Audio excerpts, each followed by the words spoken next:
Welcome, everybody. It's so good to see you, at least virtually. My name is Jeff Trexler. I am the interim director of the Comic Book Legal Defense Fund, and we're excited to have you here for today's event. Before we get into comics after COVID, I'd like you to meet all of our staff. So I'm wondering if, Betsy, if you could start the introductions. Hi, I'm Betsy Gomez. I am a longtime volunteer for CBLDF and former editorial director. I now consult on education matters and help with our coalition efforts working with other nonprofits that focus on anti-censorship work. Karen, your turn. Hey everyone, I'm Karen Evans and I'm education coordinator helping connect K through 12 and higher ed to the comics community. And Jordan. Hi, I'm Jordan Smith, and I am the editor at CBLDF. Georgia. Hey everybody, my name is Georgia Nelson. I'm the director of operations, and we're so happy to have everybody here. Just so you know, you can use the Q&A throughout the meeting if you have any questions, and we'll do our best to address them as we wrap up. Also, please mark your calendars for our next event. We'll be meeting again the last week of March to discuss ethics policies for the CBLDF and the comics community. And with that, Jeff, let's get started. Wonderful, wonderful. When we were thinking about what we would do for our first event on issues of importance to the comics community, comics after COVID seems to be the natural. It's something we've all been dealing with over the past year. And it really came out to us in Comics Pro, just thinking about how many retailers, publishers, creators were trying to struggle with this issue. I mean, we've dealt with censorship, we've dealt with paper rationing in World War II. We've had legal struggles, a number of challenges have affected the comics community over the past century. But I don't think we've ever faced something where everybody literally had to stop. We couldn't sell things, we couldn't distribute things. It was an amazing time, and now we're all beginning to recover and trying to figure out what's next. And to help us, we have three amazing members of the comics community here. Experts who are stellar, who have tremendous insights, and I'd like them to introduce themselves to you. Let's start with Amy. Unmuted. So hi, I'm Amy Chu. I'm a writer for comics and now very recently TV animation with a Netflix show that's coming out next week. Oh, next week, what am I saying? Next month.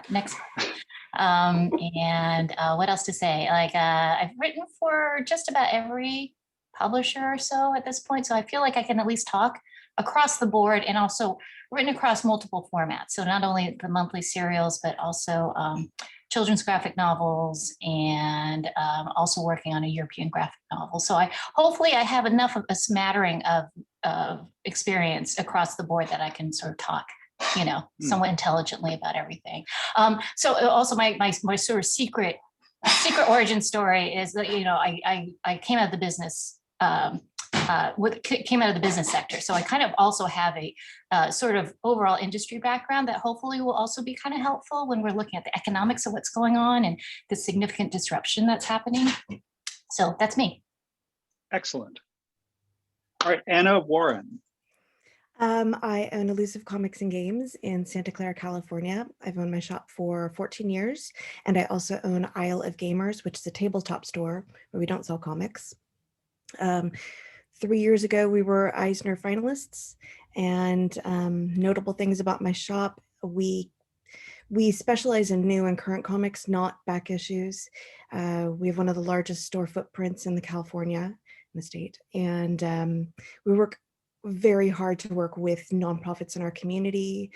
We helped the Santa Clara Library grow their Comic-Con so that their one-day Comic-Con was pulling 7,000 to 9,000 people until COVID. And then next year, hopefully it'll be a big event again. Excellent. And I'd strongly recommend, if anybody hasn't watched the dedication of Isle of Gamers, where you talk about the importance of the shop as community. I love that. I love that discussion. All right, and Gamal Hennessy, another attorney with whom I've had the honor of being on panels before as well. Hi, I'm Gamal Hennessy. I am a comic book lawyer and business consultant. I have worked both for very large organizations like Marvel and Amazon, and also for independent and emerging publishers who are just trying to get their first book out. I also am the Vice President of Content for a digital comics marketing and distribution platform called Global Comics. And I am also the author of the book, The Business of Independent Comic Book Publishing, which you can see back there, that came out last year in the Kickstarter that I ran about September, October. Wonderful. Thanks so much. I have the book. It's an amazing book. I'm a huge fan of everything you all are doing. I know that I've been on panels with both Amy and Gamal and talked to Anna at Comics Pro. You have tremendous insight, and I'm really looking forward to learning a lot from this panel. And I think what we'll do in terms of the arc of the panel, we'll start with Amy to get some grounding in the creator, publisher, business scene. Then we'll talk to Anna about retail. And then Gamal will give the lawyer's perspective as the counselor, the advisor to the industry. And then from there, we'll throw it out to discussion. So if you have questions and answers, please feel free to write them down in the Q&A, and then we'll have a discussion afterwards. So, and again, thank you all for being here.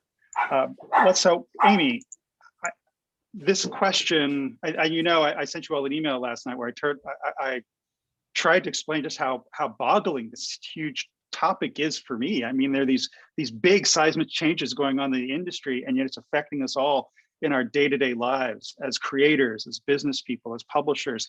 I'm wondering if you could share your reflections on how things have changed and what you're doing to move everything forward.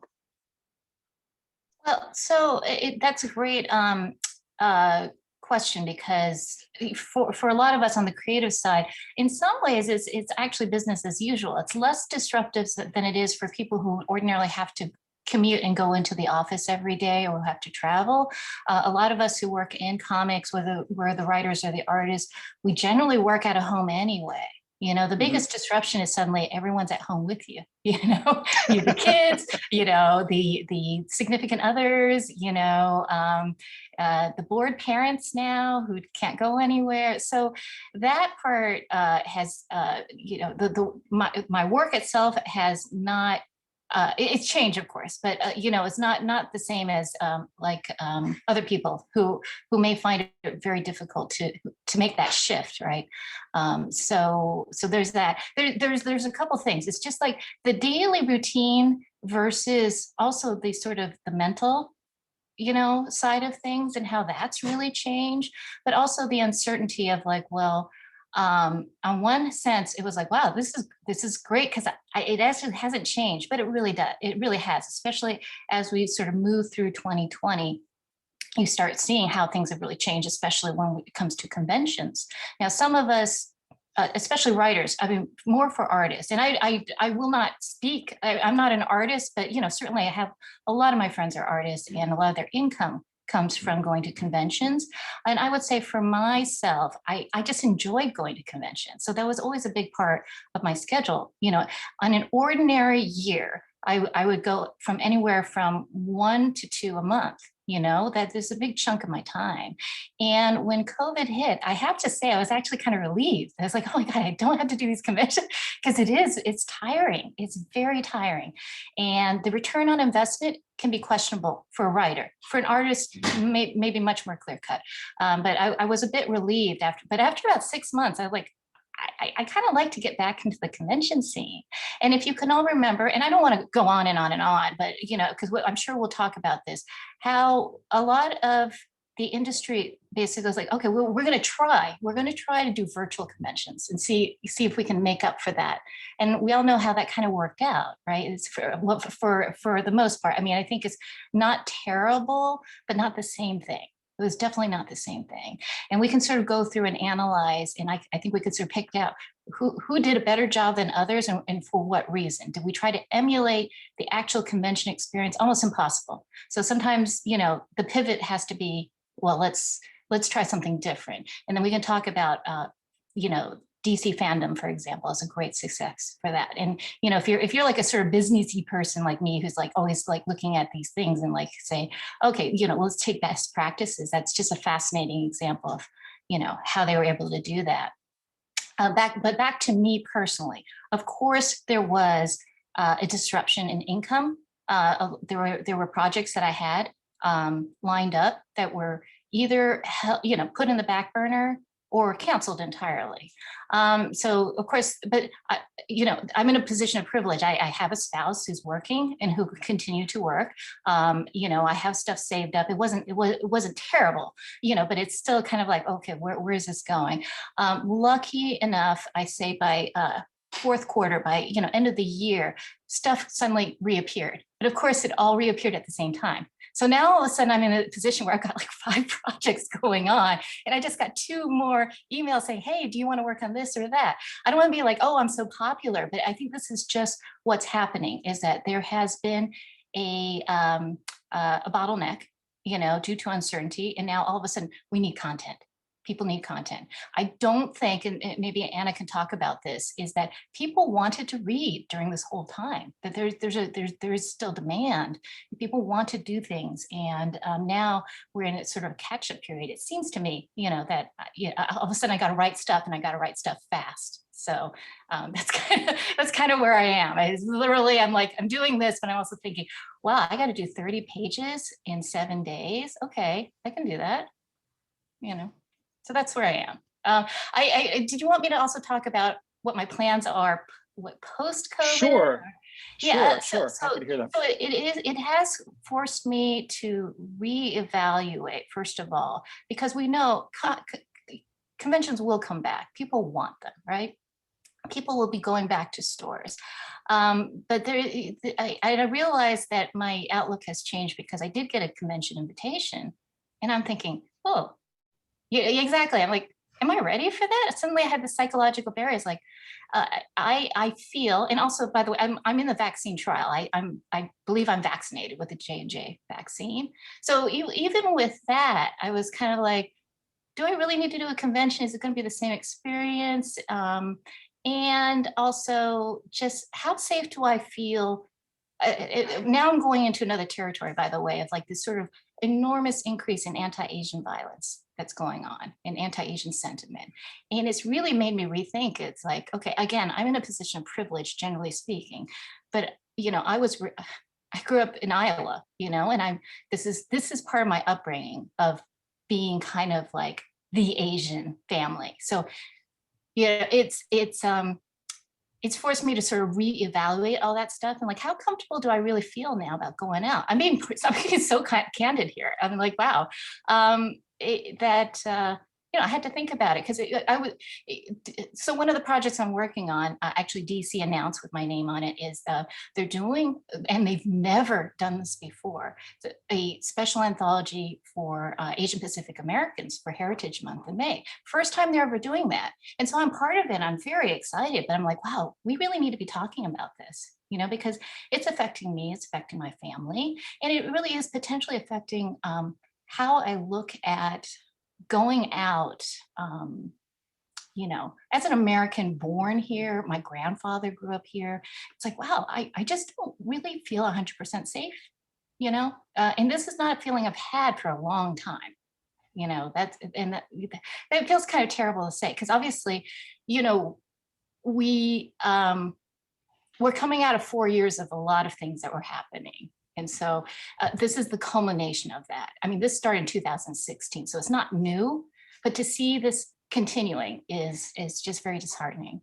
So I hope I didn't go too far off here, but this is my frame of mind, and this is how it's sort of affecting. How do I approach my workflow? How do I approach, just generally speaking, interacting, and also what I'm doing creatively? Obviously I'm thinking about these things as I write, and it affects how I write. No, I feel like I don't think it's far afield at all. In fact, I think it's directly related. One of the things that COVID has done, it's like, and I've heard a number of people say this, it's like taking 10 years or sort of the next sort of gradual cultural shift in all the values and conflicts that have been going, that would be spinning out, and it's just compressed them into this one small period of time where everything's all together, and everything's far more intense than it would have been otherwise. So I think that's sort of dealing with safety at all levels, and conflict and friction at all levels is something that, yes, you have to deal with this. And the answers are very unclear in really practical ways, like a convention, something we never thought about before. I think. I mean, just in terms of just get on a plane, go to a convention, right? You get on a plane, go to a convention, and now you're thinking about your personal safety. Now you're thinking about all of these other issues. It's a really difficult question. I want to thank you for sharing that. Anna, I know that Amy mentioned what you're up to and what you're dealing with as well. And I know, when we were at one of the things that so impressed me about what you do is, as I mentioned before, that sense of community and bringing people together. And yet it's almost as if COVID, to get back to Amy's point, there are all sorts of things that have happened in COVID to drive us all apart. From saying we can't go into, and I'm not saying some of the rules are necessarily bad. We have to do things to keep people healthy, but just the rhetoric of it is, we're closing off spaces, we're limiting people's access, we're putting up physical screens between people that somehow have these ripple effects and sort of metaphysical or values, social screens between people. I'd love to hear more from your experience as somebody who works in comics and games with what's happening and where it might be going. It's been a really interesting year. I am extremely pleased with my staff. My team are amazing, even with some staff changeover, some people moving on, some people moving out of state. In the Bay Area, that's just normal. The team has been very, very strong. I had to immediately start working from home because my son is in 5th grade. I'm a single parent and he's special needs. And I get extremely easily triggered asthma. Like, he gave me a cold 3 years ago and I ended up in the hospital for 3 days. Like, it's stupid. So I had to start working from home and be very careful about when I went to work and be very careful when I was at work, which I still am. So the whole nature of how I ran my company had to change. Fortunately, I had a very good footprint of working from home a lot already. We had moved on to Slack for company communications, which when you have more than one location is crucial. And when you have numerous staff, I've got, 12 in-store staff with me and my partner included, and then 3 not in-store dungeon masters. We had to move. We do a lot of Dungeons and Dragons for kids. After school events, and we had to move all that online, and it became extremely popular last summer. I don't know how it's going to look this summer in terms of interest with people wanting to play outside again, but it changed. That whole department of my company just changed. So when the shutdown happened, for complete shutdown, I had customers who would not come and shop in my store until we were reopened. They refused to accept and did not go away. They didn't accept the concept of door pickup. They didn't accept the concept of what we added. Suddenly we had local delivery. I had to add that, which, by the way, is really crucial for any business that can have local delivery insurance policies coverage. It really helps your customers who can't come to your store because of the nature of their work or their families, immune systems. So I was like, why won't you guys come in? We need your money. And they said, we have to shop in your store. It's the experience. And I realized, yeah, if they wanted to be digital, if they wanted to not shop in a store, they'd already be digital and not shopping in my store. These are people who like the physical tangibility of paper comics, paper graphic novels, which I do too. I'm a paper girl as much as I can. The scent, the smell, the way the art is on a comic page as opposed to digitally. Being able to flip back and forth so easily. I think comics really, really lend themselves to both mediums, but are better in paper. And customers who just waited until we were able to reopen in June before they would come back. And then they were just ecstatic. And I'm in one of the most strictly regulated counties in California, Santa Clara County. So when the state reopened a bunch, the county said, nope, not whatsoever. In fact, we're going to tighten up more. So presently I can have, I think, 10 people in either of my shops. That's including staff. So normally at my comic shop, I've got 3 staff, 2 at register and 1 doing check-in. And so we can only have 6 customers in the store, 6 or 7 customers in the store. And my customers are being unbelievably patient. We make them all wait outside in a line. I got stanchions that we used for free comic book day, put them at the doorways of both my stores. People have to hand sanitize and make sure their mask is on correctly. I really prefer if people are wearing double masks. All my staff now have to double mask. We had a wave of COVID infections in the staff. I don't even know how they got it.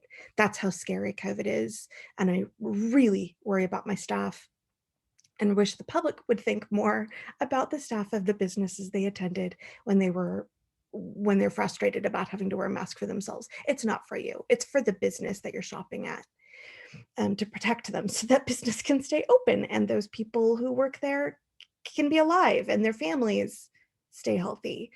Because an infection isn't a single person, right? It's everyone they live with and everyone they live with. So it's been a lot of struggles, a lot of challenges, but having a really strong community in place, putting so much effort into doing nonprofit community fundraisers with the organizations that mean a lot to my customers and me. I know at least it means a lot to me, means a lot to my customers because I'm very geeky and they're very geeky. We're of the same ilk. And when we had to close down, they didn't go away. My tabletop game store, we can't hold events. I'm not holding events until vaccination rates are very high, until all of my staff and the people they live with are all vaccinated. How could I possibly ethically and morally have a bunch of people in my store hanging out for hours and think that's okay if everyone's not safe from a deadly virus? So, even though we haven't had any in-store events, my customers aren't even clamoring, when are you going to hold more? When someone brings that up, they all say, we're waiting. We will wait. They're being patient. They're being polite. The people who press for events coming up are not my normal customers. They're people who've come out of the area or coming from another store. The tremendous community support has me very overwhelmed with positive affection for them. The emotional support really has helped all of my staff get through this time, help my stores succeed. And it's been very hard. Amy was right. People want to read stuff. It's really, every year annually, there's a question over Christmas time. Will we have a skip week? Because Christmas Day, whatever it falls, and New Year's Day being right after, shipping's always off. And Diamond Comics has said this year will be a skip week or not, depending on, and a lot of stores are for it, a lot of stores are against it. My store, we specialize in new comics and current comics. So it's very important that we don't have a skip week. So having months of skip weeks was really painful. We did reach out. There was a group organized by Jen King called Plan B Distribution, where independent artists and creators could come out and more directly interface with retailers and say, here's stuff I can't get through Diamond, will you guys carry it? And a lot of stores picked that stuff up, and I think it was really good to the independent community. But there's just not a week when comic book readers of current series want to take a break. Even if 5 of their series aren't coming out, there's 3 series that they do want to read. And while weekly series can be really financially challenging for a customer who's reading many titles or is on a finite budget, most things are monthly or bi-weekly. And those stories, I work in an industry where I'm not selling clothes and people come and buy when they feel like they want to look better or their things wear out. I work in an industry where people need what I sell. It is integral to their mental well-being. Board gaming, getting a chance to interact with other people, be creative, use math, use strategy, comics, getting out of your headspace, being able to live in another world, in another footstep, getting a chance to see where that storyline goes that has been so important for a year, 10 years, 30 years. these things don't pause, and they hurt people who have to take a break from them mentally and I think spiritually. I think it's we're working in a very unique industry, and you can't just take a pause from that and think it's not going to hurt unless you've got really strong community support. Yeah. Oh, you're on mute. Exactly. I was going to say that's so important, your emphasis on community, and it's been tremendously reassuring to hear that you've received such support, especially, as you've had to deal with the difficulties of, managing, COVID on your staff and on all of the way 6 customers. I imagine 6 customers at a time is really small compared to what used to be humming in a store like yours. It's a family and 2 singles, or a family and a couple. And yeah, that's not at all what we're used to. We're used to having 20 or 30 customers in at a time on Wednesdays, Thursdays, Fridays. Incredible. Now, I just want to share a comment we got from Louise. So looking forward to being able to go into a comic store again. Thanks for keeping the stores going. And I know there are a lot of people out there who definitely want to thank you for doing that. Everything that's been shared so far, it's got me thinking about Gamal's role as a lawyer.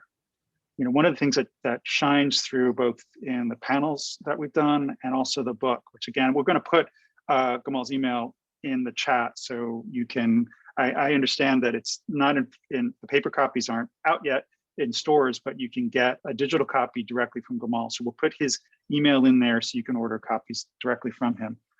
It's a great book. But one of the things that shines through in Gamal's work is these 2 roles of a lawyer. One, a lawyer is there to explain what the law is and help, and that's a very important aspect of being a lawyer. But a lawyer is also a counselor. And that word has carried so much more freight, I think, since COVID. And you must be hearing stories like this from your clients every day. So I'd love to hear more about what you've been encountering, how things have been changing, and what you're doing sort of going forward. Well, I think the operative word, and it's actually been used a few times both with Amy and Anna, you're talking a lot about pivoting, because we've had structures, especially if you look in the different aspects of the industry, there have been things that have kind of been set in place for 20 years, 30 years, when you're talking about distribution models, especially in print. You had a single source of distribution with Diamond since, I don't know, the mid-90s. When you're talking about conventions, you had a convention cycle where there were some, especially independent artists and independent publishers, where their entire distribution model was based on going from convention to convention and selling directly and going around, other types of distribution models altogether. And when COVID hit, I assumed, because just understanding how all those different pieces fit together, that there would be a significant dip just in my own business, because a lot of independent publishers and freelance creators, they are looking to get their businesses off the ground through their own investment. They don't have like Warner Brothers or Disney kind of pushing, paying the bills. So I expected a huge dip. And in fact, it was the opposite. You had so many people who were creative, who always wanted to get a book together, always wanted to kind of push that project forward, but never felt that they had the time. And all of a sudden they're stuck at home. And the question was either I'll learn to bake bread or I'll finally make this comic. And a lot of them, they went forward, they set up companies, they set up collaboration deals, work for hire deals to actually do the background work that they needed to do to kind of get that project up and running, and utilize the time that they were stuck at home to do things that they never had a chance to do before. So a lot of even what I was doing in my own personal development, this book was supposed to be launched with a big splash at New York Comic Con. But in the process of writing the book, realized New York Comic Con wasn't going to happen in person. So I did what a lot of independent and even some major publishers decided to do, was to distribute through a Kickstarter type of model, because that way they can actually get continue that relationship with their community, and at the same time, they can get the product delivered in a way that wasn't going to conflict with the new COVID reality. So there's a lot of different shifts. But on a certain level, like Amy said, because comics is a geographically dispersed kind of production where people don't have to be in the same place, at the same time, you get this situation where a lot of things can continue to happen when you're talking about talent management, project management, marketing. It's only when you get to distribution and you get to sales, that's when the shifts have to happen.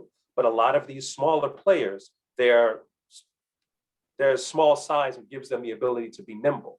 They can decide, well, okay, we were going to do conventions, now we're just going to do digital, or we were going to do a big print run, now we're going to do just direct mail. So because there's a lot of different ways to get comics into the hands of readers and a lot of different ways to produce comics, as long as the publisher or the creator has the ultimate mindset of where they want to go, there's a lot of different routes they can take to get there. And I think COVID has forced people to be more creative in their pivoting to decide how they're going to do what it is that they ultimately want to do. I'm shaking my head aggressively. I totally agree that it's forced us to be innovative, We would have continued going along. And what Gamal's saying is like, absolutely right. We see it not just as an industry, but also as people, we've decided what's important to us, and it turns out for a lot of people, especially fans, like this is the time I always wanted to write. Now I want to write. I always wanted to draw. I always wanted to publish. Now I'm going to learn how to do it. I forgot to mention, and this is part of the strategy, right, of diversification of income, that fortunately, the Kubert School gave me, what do you call it? It's a teaching position. I teach 1 day a week and I teach business of art. And I also teach the writing classes at night. And lo and behold, the online writing classes, all of a sudden, everyone wants to write. I just think it's fantastic, because I think it is a very, very difficult time. And the fact that so many people sort of looked into it, it's like, they're probably also making their sourdough bread, but doing that plus like, I'm gonna make myself a better person. I'm gonna use, it is hard. It's very hard. I'm not trying to say, oh, you should be being busy all the time. You don't need to do that. But I think for some people, like, this is the time. Let me take this class. Let me make my comics, and I'm like, do it. I was on the other side, COVID is a great time to innovate and do things. And because of, Jen and Anna and everybody who's doing these things that, all of a sudden we have more channels of distribution. And I think as consumers, we're also more open because now all of a sudden everything is different in terms of how we even get our food and, things like that. I'm like ordering my instant noodles through Target.com. And like this big old box shows up with like 2 things of instant noodles in it. It's not terribly innovative, but you have to figure out ways to, how do you get through the year, basically. Exactly. And the idea that people who thought, they thought maybe they couldn't, or there was no way for them to figure out how to do it. Now they're actually saying, well, I'm stuck at home. I'll take the time to figure out how to find, if I'm a writer, how to find an artist. I'll figure out how to solicit through Diamond. I'll figure out how to do all these things, whether it's write an invoice or how to negotiate a contract. And they'll take their ideas and they'll be much more willing to explore them because they figure if I don't do it now, when will I have the chance to do it?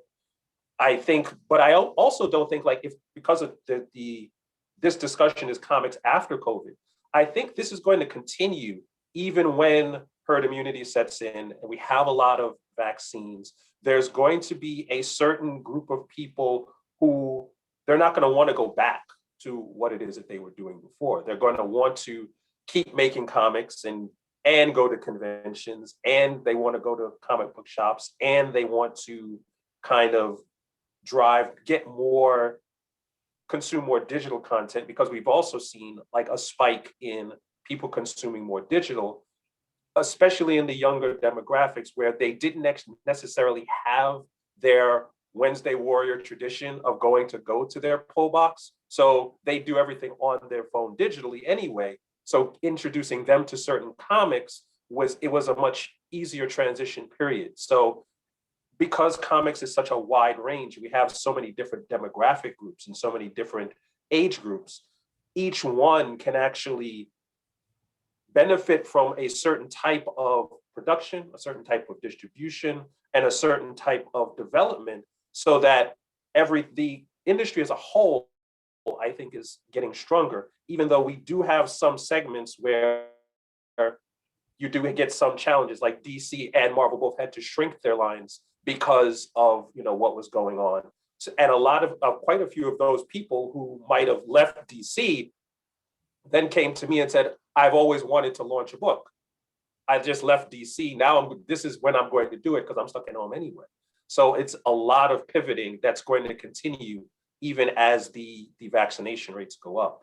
Right. I wish we had an artist with us, because I've noticed in the artist community, and again, it's really much more disruptive for them, especially if they were relying on income from original art and commissions and that a lot of them have sort of created their a much more aggressive online presence.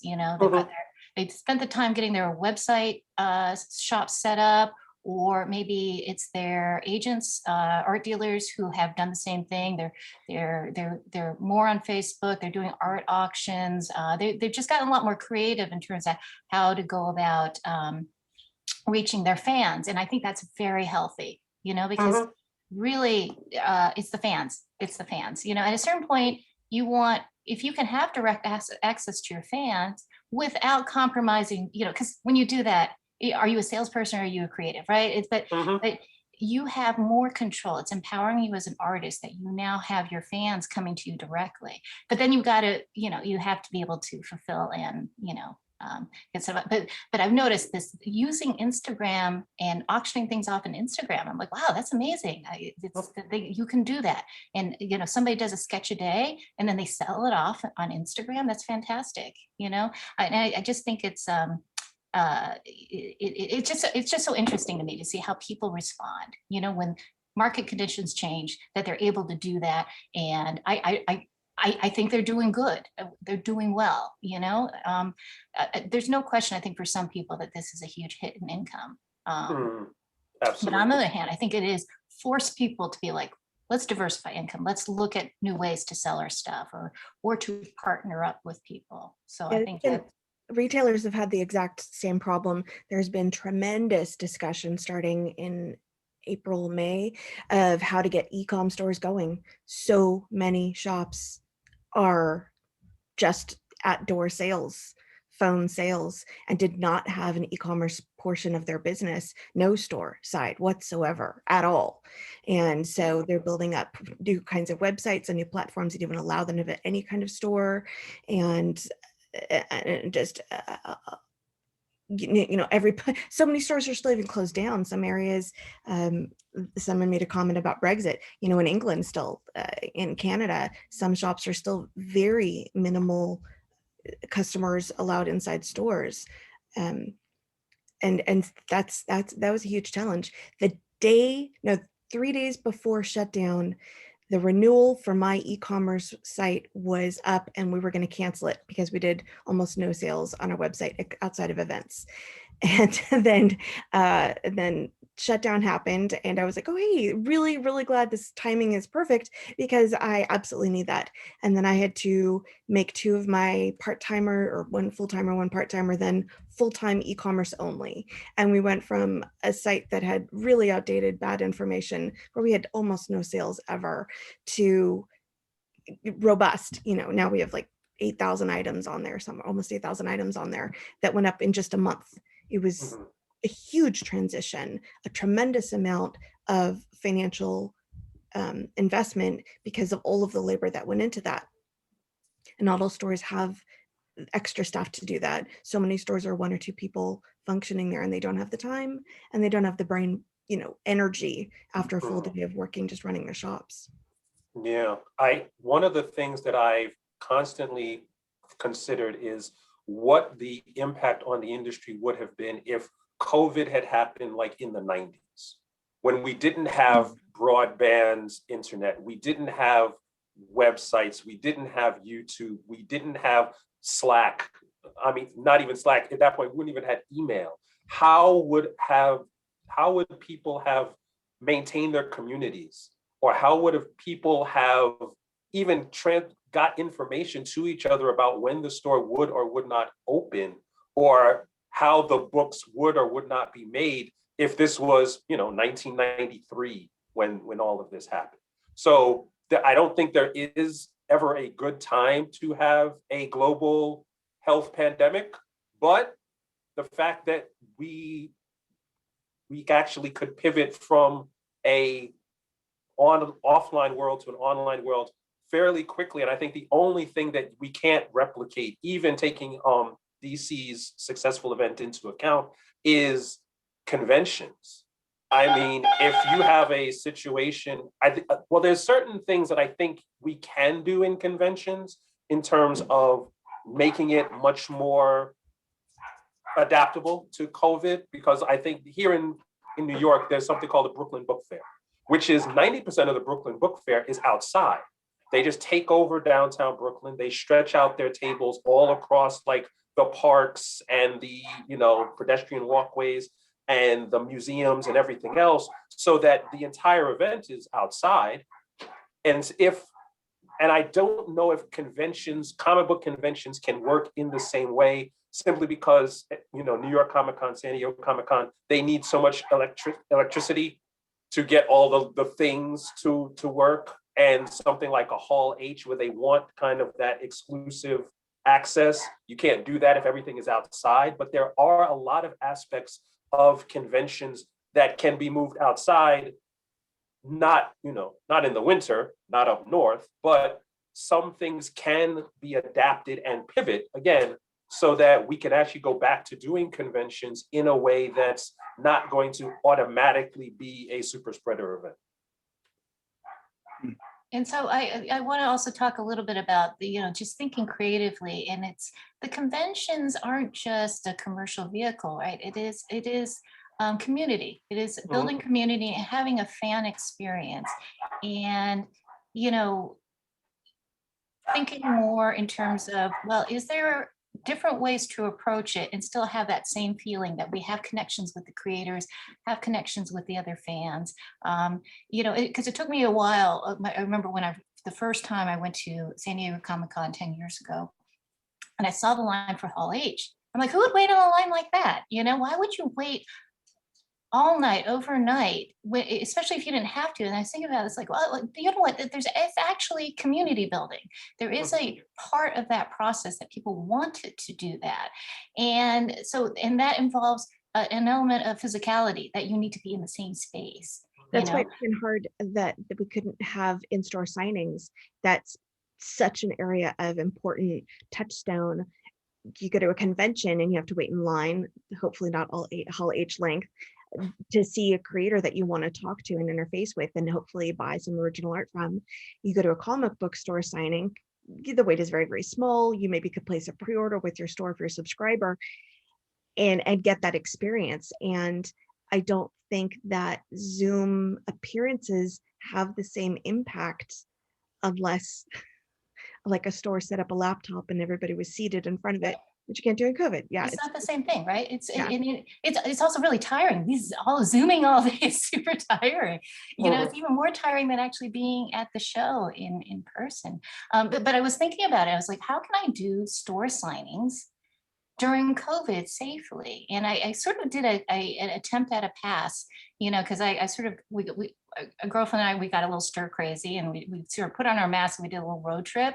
And so what I did was just kind of like spot signings, for an hour, kind of like with limited number of people with masks and just letting people know. And, literally maybe like a dozen people at the store, but just to also, kind of show support for the store, but let them know. And what they were saying is that the stores, they were getting, they had a lot of support, but they just didn't have stuff first of all, obviously the whole supply chain was disrupted, but also creators. What about the creators? So even just showing up for an hour provided a kind of talking point, that I could be there and do a selfie. So it's almost not the same thing, but at least, you get on the store Instagram, you say hi to some people, people buy books and passable, like I'm sure there's a better way to do it, but it was just kind of like opportunistic, We found we were really, really fortunate. Gene Yang is one of my customers and he lives in our area. And so we did an unsigning a couple times now for him. So he comes in Tuesday afternoons when he's got, a big new title coming out, and he signs away from the staff, not where customers can see him. So he's not interacting with the public. He's very safe. We've marketed heavily the event beforehand, and then he signs everything, customizes people who wanted it, and then they can receive it on Wednesday. It's signed, they know he was there, it's close. It's the safest thing I can do, because I know Zoom, it just isn't, the creators aren't there to sign, so Zoom doesn't give them that personal touch to their comic that they want.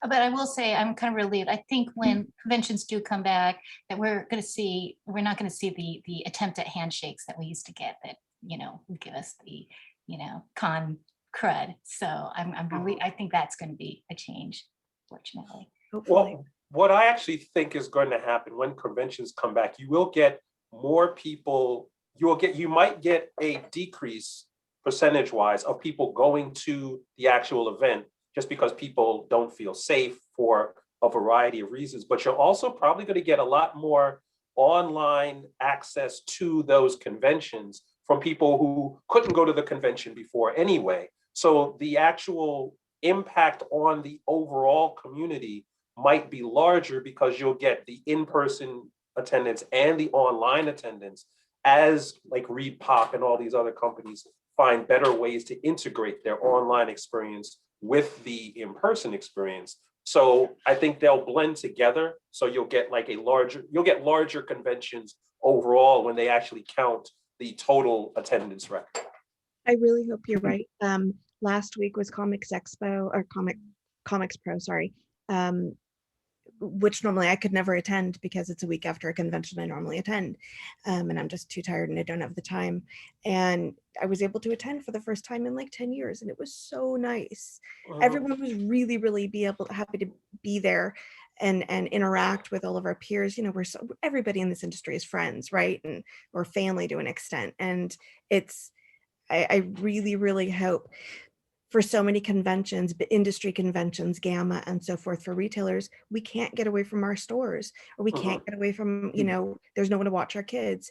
And we've been asking for years, could you have an online side component so that we can see this, and we're not just waiting for someone to come and write down all the important notes that we need to share with our customers of what's going to happen, and not just wait for whatever site to come out with the news. And hopefully now everyone will be like, yeah, we really need to do this going forward. It's safer. We get far more attendance. It really helps build the community, the information in the community, and it's so welcome. Yeah. Oh, sorry. Go ahead. No, I just noticed Jeff asking about the pandemic accelerating changes already underway in the industry. And I think that's a very important point, is that I think what stuff like this that happens exacerbates and underlying weakness. If it's already there, it's really doing a stress test. So if your store was already kind of iffy, it really did a number on, a number of stores. So, but that's not because, right? I see a number of stores are doing fine, possibly even better now in some ways. If they did the pivot, if they figured out the secret sauce. But that gets back to the strength of the owner, the owners, the fan base. Same thing for a lot of other businesses, is that it really tested us in a lot of ways. So if we had you know, there were, I think there were probably, again, I'm guessing because I'm not privy to such things, you know, like the DC fandom event, you know, I'm sure there were things underway, but this sort of forced a thinking of putting a lot more emphasis on it, and also the approach, which we and I would love to do a whole nother thing about talking about, you know, the digital versus the in-person. I don't think it intended to replace, you know, the in-person experience. It just did a marvelous job of giving people what they wanted in a way that they wanted it, you know, and giving fans access across the board around. And I hate to say, I know we throw around IP so much, you know, it's like, but it's around the IP, right? It's around the universe of the IP rather than movie, TV, comics, all separate. You know, it's really more around what do the fans love? The fans love the whole package, including the merchandise, of course. So. Exactly. All right, I just want to apologize. Jeff's having some technical issues on his side, so I'm going to jump in here for a second and try to navigate the Q&A for y'all. So Hey, if anybody Betsy. listening has questions, drop them into the Q&A. You know, Jeff had a second part to his question that I'd like to hear your response on that. And he asked about what adaptations are here to stay. What are some of the changes that happened during the pandemic that you think we're gonna continue to see in comics? I think in stores, we had to redo our layouts to make socially distanced shopping more feasible. That's really going to change at tabletop game stores once we're allowed to have events. That's going to happen, change that back again. But we're going to have a far more limited number of attendees at events. It's not going to be pack the store anymore. It's going to be what's the sanest amount of, at stores who are conscientious. It's going to be what's the sanest, safest amount of people to have in the store and protect them and protect the staff, which is never something we've considered in the past. I think on the production side, you're going to have a lot more. It's just in the development of comics and the development of business models. You're going to have a lot more creators actually not assume that they're going to have single issue, then trade. They're going to actually explore a lot of different options because they are going to be much more cognizant of the fact that the status quo is no longer the status quo. They cannot just assume that they're going to have conventions. I mean, they may assume that, they may hope that this convention or that convention might happen, but they won't count on that as their sole distribution method. They'll be more, I guess, widespread distribution. So they will go with digital, they will go with, you know, direct mail sales, they might go with conventions, they'll still try to go into stores.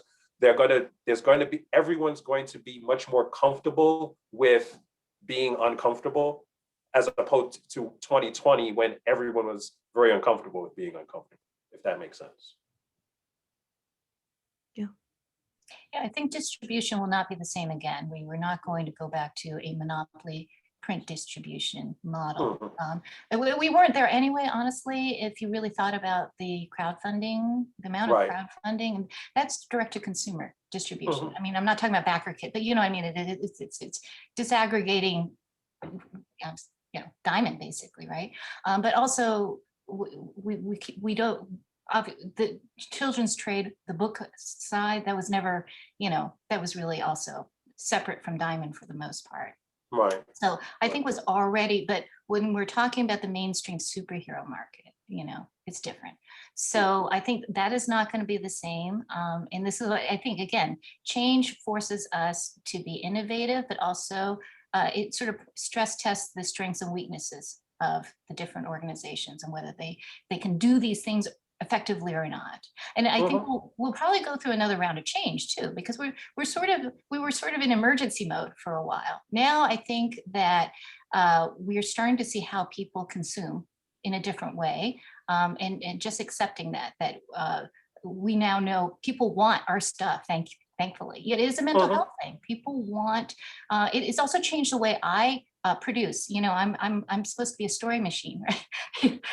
I'm a factory. I have to. If I cannot come up with new ideas all the time, I'm not a writer. And this whole thing has sort of altered. Like, I'm like, people want escapism. I'm not writing. I personally do not feel writing, kind of dark, bleak, whatever. I want to give people fantasy and escapism. I think that's what people need. And even if I wanted to write a real dark story, I can't go there. I just can't go there. Even in my heart, it's there, but my brain is like, no, we got to take people to a different place because that's what I'm here for, so. Great, thank you so much. So Gamal, I'm gonna have you kick us off on this question. It's a question from Marcus. Marcus wants to know how the pandemic has affected contracts and deals for creators and stores. And what options do these individuals have to address the deals that don't work? Well, when you're talking about a deal not working, like let's say you were supposed to be producing a certain number of pages at a certain time and you couldn't actually get it out because family member had COVID or because your work got disrupted on any different level. There are elements built into most contracts called what's called an act of God clause or a force majeure clause. And that basically says if something happens, it's outside the control of either party, then the contract is suspended or delayed until that situation is resolved. The good news is that that's standard in most contracts. Most people don't read the contract, but that's standard in the contract. The problem is that usually a force majeure clause extends or pauses the time frame of the contract for a month or 2 months. Most force majeure clauses do not anticipate something like COVID knocking out an entire year. And the other problem is because comics on a certain level is an assembly line process, a contract that is suspended in the beginning, like when the writer has to write the scripts to deliver to the artist, who then delivers it to the letterer. If the writer's contract is suspended, that means everyone's contract is suspended, which means the pages can't go to be finally finished, and they can't go to be printed because the printer might be down too. So this cascading kind of force majeure was a real problem for people, especially for books that were already in the pipeline. The way to actually get around that is usually you can do it an informal way or a formal way. The informal way is to call up whoever it is that you're working with and say, I don't know if you realize this, but there's a pandemic. We have to move this. The whole thing has to shift. The more formal way is with an amendment to the contract, which either changes the length of time for the contract or when the deliverable dates are due, as long as if you're the publisher, all the dates in your production schedule have to change. And all your delivery dates to your final customer, being the comic book shop, also has to change. So on a legal side, you have to kind of uproot everything and make sure that nobody is actually breaching their contracts for reasons outside of their control. Great, thank you. So we're actually, we're running short on time and I know we have a few more questions. So if it's okay with the panelists, I would like to probably send you all an email with these questions and see if we can provide some answers for the folks who asked them. Does that work for you all? Absolutely, absolutely. All right, great. And welcome back to the rest of the team. Thank you all very much for being here today. I wish we could spend another hour on this conversation because it's amazing. Y'all have been spectacular, and thank you so much for talking with us today. Absolutely. It's truly just been such a pleasure hearing from all of you. I've had such a good time just sitting back and listening to everybody talk, and especially with the pivoting and talking about how distribution is going to look going forward. Just so insightful and wonderful. So thank you guys so much. Well, thank you for having us. Yes, thank you for the invitation. Yeah, absolutely. And as to the question about the recordings, so for folks watching this or anyone who may have missed out and wants to catch it later, yes, we will have this recording and a little synopsis posted on the website.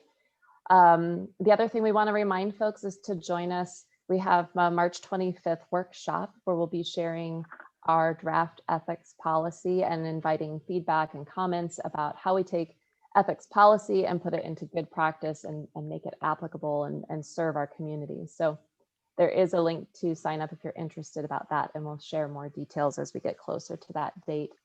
I also do want to remind everyone out there in the retail world or in the comics community that CBLDF offers a lot of supports beyond some of the flashier things that have happened over the years.